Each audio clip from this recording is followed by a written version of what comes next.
Well, thank you all so much for coming tonight. We really appreciate it, and we're glad you're here to celebrate Jenny's work with us.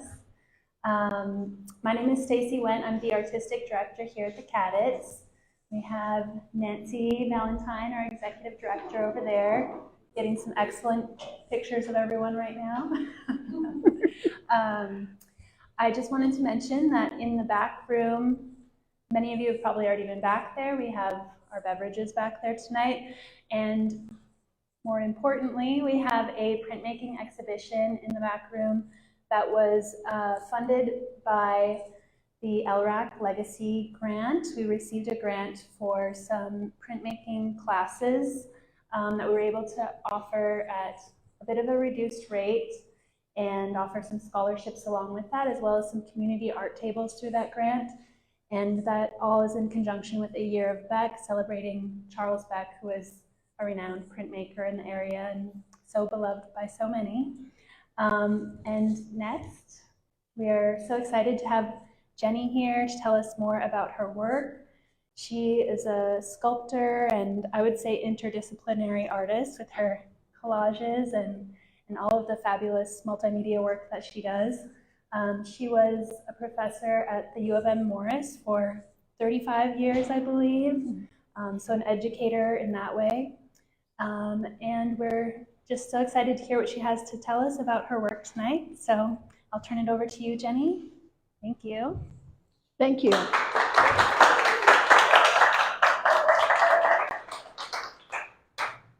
Thanks for joining me tonight. I see people who came out from Morris and further back in time. So thanks for being here. So what do I want to say about my art? Well, I like tiny things. I think my earliest introductions to the kinds of things that I've spent most of my life looking at was when I was just a really young kid, Sarah, probably your age. And I got to go to art classes on the University of Nebraska campus. They had some student teachers who were teaching Saturday art classes for kids. Well, they taught them on the 4th floor of the Natural History Museum. So to get to the art classes, you had to go through portions of the Natural History Museum. And I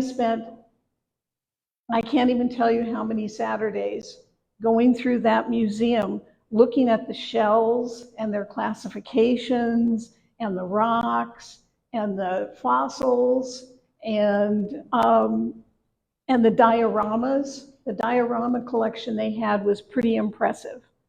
And so I spent a lot of time very early on being impressed by things from nature, and also spent a certain amount of time, of course, playing in nature. One of my favorite memories from being a kid, which is kind of weird in a way, but I'm going to tell you about it anyway, is I used to love to watch cicadas when they came out of their exoskeleton. And when I was just a little kid, I was convinced that those beautifully green, iridescent, fresh cicadas, I was convinced they were fairies. I thought for sure that that's what they were. Took me a long time to realize, of course, that that's not what they were. And with my brothers, we of course took the exoskeletons, and if you pinch them, you can stick them to your clothing and wear them. So we would be decked out in cicada exoskeletons.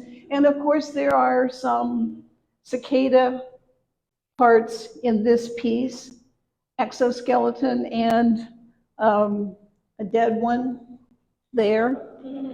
So at any rate, I never gave up some of those things, some of the sort of wonder that I had when I was a kid. And it went on to, of course, permeate the things that I make from that point on. Some of the things that are here, these pieces and the piece over there, are basswood carved pieces. And they come from looking at really small things. This is a slippery elm seed, which of course is about the size of a fingernail. It's just little. But I just became enamored of them working in my garden. And of course, kind of cursing them, because elm seeds, as you know, if you do any gardening at all, just accumulate in piles, and then they germinate, and they're hard to pull up, and they're a pain in the neck. The slippery elm seeds are more beautiful than the common elm seed, in my opinion. One of the things I like about them is the fact that the two halves of the seed come together, that they're separate, and they kind of make little heart shapes when they come together. I've been asked a number of times what this piece is made out of. It has bronze leaf in the center part, which is why it looks like metal, because it is, in a way, sort of metal. I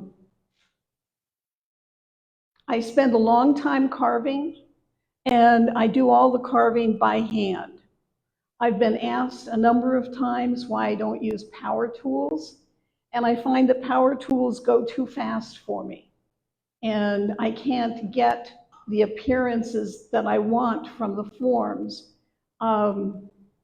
Either I'm not strong enough to control the tools, or they just go too fast, and first thing you know, you've taken away wood that you didn't need to take away, and you can't put it back once you take it away. So you really have to, I really have to do it by hand with a mallet and gouges, and work them very carefully. Towards the end, when what I call getting near the skin of the piece, you have to be especially careful. And pretty much every gouge mark from that point on, you really have to think about. That's the only way you can get, I can get, the kind of textures that I want and the kind of enhancement of the form. So, and these are, all of these are taken from real life. They're not entirely made up, although during the process, as a piece of art, and those of you who are artists know this, as a piece of art starts to grow and develop its own life, you move further away from whatever the subject matter is, and the piece really starts to get its own life. This piece, which is pretty abstract, is actually fashioned after taking apart an impatient flower. And inside of the impatient flower, once you've removed the petals, there's a form that supports the flower. And that's actually what this is. And it's called sepal and spur. And this part is the spur, and this part is the sepal. I actually looked it up, had a really hard time finding a rendition of what this is with it labeled, but that's what it's actually called.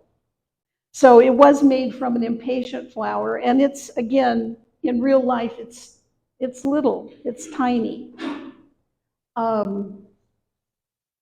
What other things can I tell you? This is my portable Wunderkammer, based on the kinds of ideas that people had who collected interesting, unusual things and kept them in rooms in their houses in the Victorian era in particular. And you know, you would have everything from volcanic rocks to giant shells to dinosaur bones. And this is my version of a Wunderkammer. And it has a lot of things that I find really interesting and curious. Let's see, what else can I tell you about? These collages, and there's one back there on the wall too, are things that I do in between carving. Carving is strenuous and tedious. And sometimes you think, if I work on this much longer, I'm going to saw it up and put it in the wood stove. Which, you know, I mean, every piece of art goes through its adolescence. And in that adolescent stage, you have a tendency to either destroy it or keep it. And there's that moment where it's kind of, could go either way. And that's when I work on other things, mainly two-dimensional things, like the spineless book that you see. And I think of this as a book, even though it's a series of framed individual pages of a book. It's based on a real book. And in fact, the collages at their base are pages of that book. And some of it goes all the way down to the original, and some of it is added on to. Some of it is thinking about things that are man-made that look like things from nature. And of course, nature is the best designer. Let's see, what else can I tell you about? There's my book that I'm really fond of. If you haven't had a chance to see it, it's kind of over here, a little bit out of the way. But I worked on this book for several years. I worked on the idea for it because I couldn't figure out, I wanted to use veneer as the pages, and I couldn't figure out how to bind it. Binding it was a real puzzle because they're individual pages and they don't offer a way of stitching in the valley of a signature in order to bind the book. There's a wonderful bookbinder, Keith Smith, who has written a number of books on bookbinding, and I finally found his book on binding individual pages and sorted through that book until I found something that I could use, a technique that I could use for binding individual pages. So that was a real important part for me in terms of making this book. And I also knew that I wanted to essentially draw on the veneer with a wood burning tool. So I knew what I wanted to do, but it took a long time to work through experiments to try to get it to work. There's some collage on the pages as well, but it's an interesting, I think it's an interesting book in both the subject matter and the technique. And I hope you'll take a look at it before you leave if you didn't notice it there. Does anybody want to ask me any questions?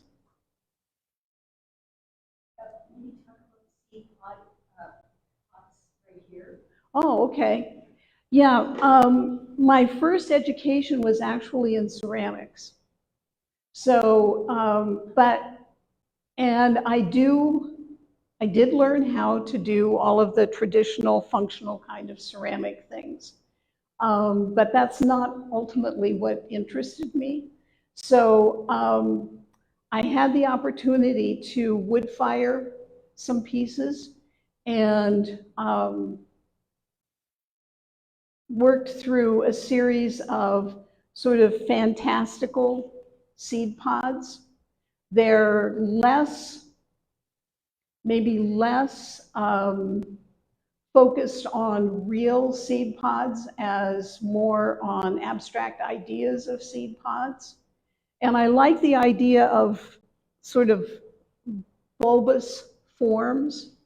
So there are a couple of them also in the window if you didn't happen to come in through the... So you do have 5 of them here then? Yeah. Yeah, okay. There are 2 of them, I couldn't find the 2. There are 2 more, and then there's a larger one also. The larger one is actually based on a blackberry lily seed pod, if any of you know what that is. It's an interesting form where the actual flower twists up and has little tendrils and sticks to the top of the seed pod until it bursts open. And that's what that form is based on. Yes. When you've been examining natural forms, did you start to see sort of abstraction of reoccurring geometric or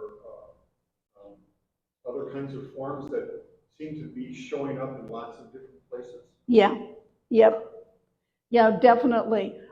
Especially when I was working on the spineless book, and thinking about forms from particularly biology. A lot of those forms reoccur especially in man-made things. And they reoccur from one natural form to another. Did you get a sense scientifically why certain forms seem to replicate themselves? The Fibonacci curve is one of them that comes to mind, and I see you've got that noted in several places. Yeah. It seems to appear, the Fibonacci sequence seems to appear in a ratio several times. But I never understood why that would occur in nature in so many different areas. I don't know, but I think it's fascinating. I mean, I think it's a really amazing phenomena. I mean, if you look at the head of a sunflower, I mean, that's just will knock your socks off if you spend much time looking at one. Whether you look at it when it's in bloom or whether you look at the seed pattern, it's amazing.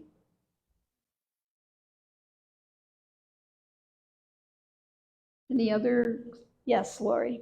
How do you store all of these? Because I'm thinking of my kids, like bashing around, like how do you keep it so delicate, but you're not ready to use it yet? Like jars or boxes? Yeah, I have jars and boxes and just a whole bunch of shoe boxes with little pill bottles full of stuff that I've collected, bags. If I save all my little jars from food, and there are things like the seeds from geraniums. I don't know if you've ever actually looked at a geranium seed, but they are amazing. And sometime I'm going to do something with that form. I haven't yet, but I've got little jars of geranium seeds. There's the little seed itself, and then from it comes a furry spiral that's just amazing. I saw somebody shaking her head, must have looked at geranium seeds. Sunflower seeds. Yeah. Well, if you ever get a chance, and now is the time to start looking around for geraniums that have seeds. And just peel one of those seeds off and look at the way that seed is formed, and it is amazing. So how do I store my art? Not very well.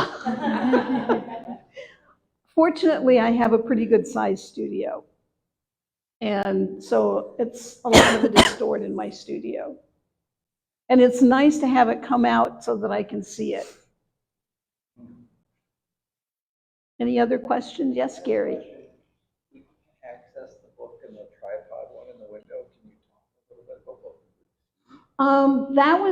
That's my portable reference library. And at one point in my life, I thought that I was done doing things with seeds and seed pods. Is this still working? Okay. I thought I was done with working with seeds and seed pods, and so I thought I'm going to make a sort of reference library for all these things that I've been looking at. And so I made paper. So the paper that the little books are made from is handmade with materials from my garden, as well as some linter stock to sort of hold it together. And then I filled the books with insect parts, with seed parts, with pressed flower petals, with all kinds of things. And I thought, okay, this is it. This is like a piece that marks the end of this. And then came all of this. So obviously I wasn't done. Yep. Yes. Can you talk about your movement to color? Oh, How you yeah. decided to be so extravagant? I know. That really scared me. Still kind of scares me. I just finished that piece. It's fairly new to me. And friends have been saying for a while, why don't you try using color? Why don't you use some real color, not black or tan or, whatever. And so I'm still thinking about that piece. It's somewhat accurate to the colors of the Siberian iris bud. The Siberian iris buds are very, very elegant. And I don't know that I really captured the elegance of it, but I tried to. And the color is somewhat accurate.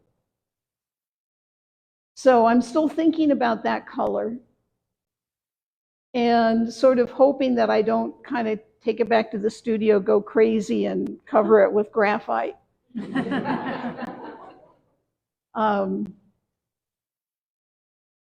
So I'm the color, the whole color thing, it's a little extravagant for me. Realism isn't actually what you're going for completely. We're abstracting from the realistic. Yep. Mildly. Are you doing all the drawings, the line work yourself, or are these collages cutting out books? No, they're collages. There's an actual page, and I literally covered the page, with exception of maybe 2 or 3 parts, with gesso, so that the page would be more archival, and then began cutting things out of other places and adding them. Years ago, our science faculty on the Morse campus got a new building, and I helped them move stuff. And in the process of helping them move stuff, I acquired, ancient textbooks that nobody wants. That's right, that's right. Test tubes that have been washed too many times, and it's like, no, I can use those. I want those. And so I did do some drawing in more than one of them, and all the color is hand done, watercolor. But mostly they're collage. Are you adding dots of resin to make the magnifying, or is that an actual magnifying dot? Sometimes those are like magnifying dot things. Yep.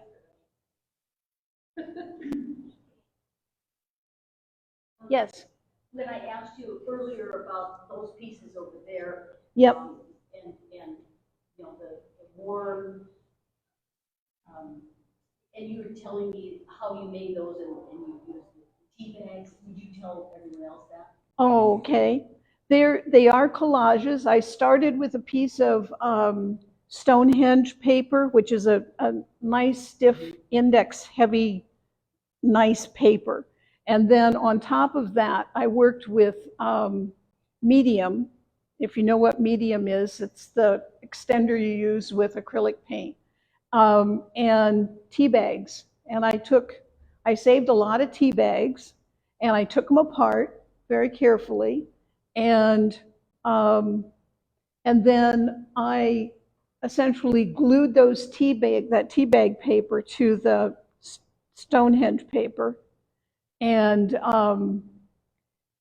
then used medium over the top of that in several layers in order to really adhere it and give it some sense of depth. So the basis of those collages are basically my old tea bags. The total quality, like the color, is that from the medium, or do you add something to get that It's the staining from the tea. Oh, okay. Because they're used tea bags. Yeah, they're used tea bags. So it's actually the staining from the tea. I found that different tea, of course, gives you a different color stain, and so on and so forth. So you kind of have to fiddle with it. Actually, most of the things I do, you have to fiddle with. Can be very picky. Throw away before you get one that you keep. Oh, a lot. And then they're the ones where you're going, oh my gosh, this is beautiful color, and you try to take the tea bag apart and it tears. Mm-hmm. Yeah.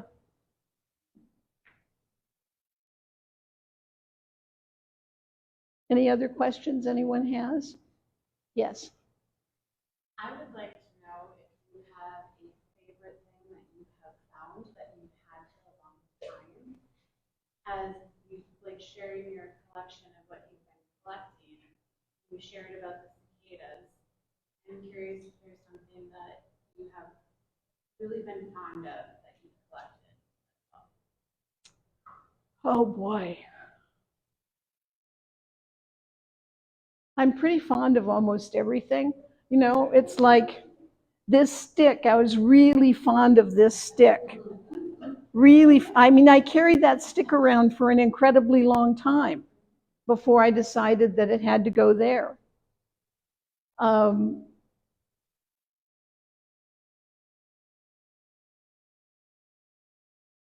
really like looking at stuff.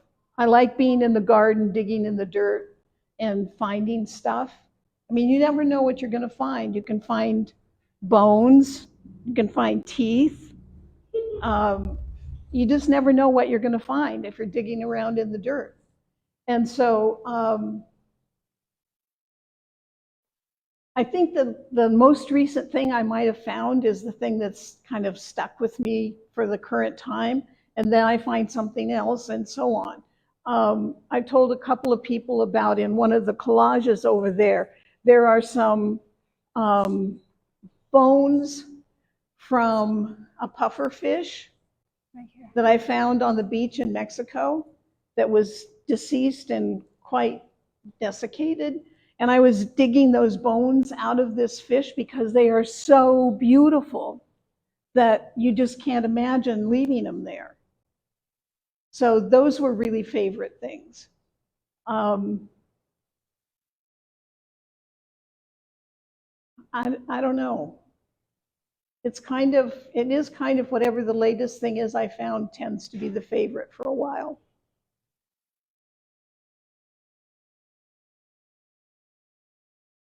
Any other questions, or shall we wrap it up? What's next? Are you still working on something? Are you getting a project going? I said that piece was going to be the last piece I was going to carve, because carving is strenuous. And then something popped into my mind the other day. And I'll probably have to think about it for a little while, but I started looking at my wood pile. So that's dangerous. So I may be carving another thing, but I think it's going to be smaller. I think it's going to be like maybe in this size range, a little smaller. But you never know. Yes, Gary? Have you ever gotten the urge to use an entire stone for a collage? No, I haven't. I haven't, but that doesn't mean I won't. Got some nice paper from Iowa. Oh, yeah? Well, what do you think would have to do with the dream seed idea? I don't know. I thought for a while, I thought about how fun it would be to do something carved related to it, but then I thought about how complex that would be, and I kind of let it go for the time being. But they are. That's possibility. That's possibility. It's something that's been with me for a while. Often I think about things, they percolate for a long time before I really sort of start doing some drawings, some preparation drawings, and then suddenly I'm like looking for materials, and then the next thing you know, I'm hard at carving something that's killing my back or something like that.